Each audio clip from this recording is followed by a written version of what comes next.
So this was my first, I've been hearing about her for years, and this is the first Annie Baker play I read, which is maybe a little embarrassing, but so Ari sent it to me, and I read it, and I laughed out loud, like a lot. So my husband said, what's going on?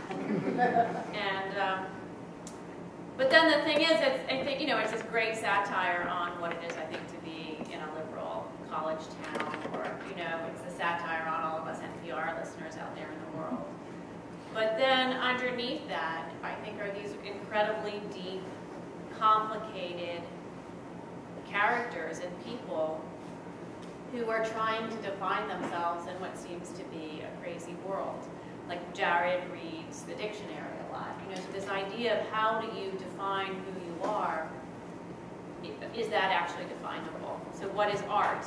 You'll hear the play, or you've read the play, but, what the means of the production of art, do they matter? If Frank's a deviant or if he's like an artist, does it actually matter in terms of the beauty of the art? What is it to have Asperger's?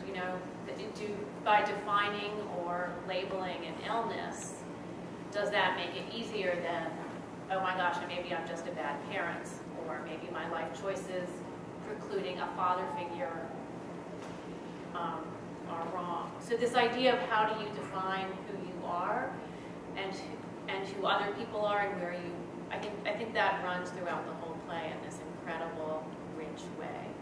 And I think that all the characters in this play are surprised.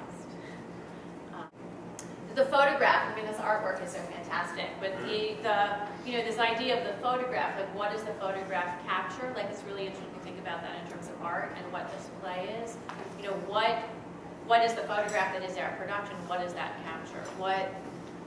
That one photograph, can that define everything, or are there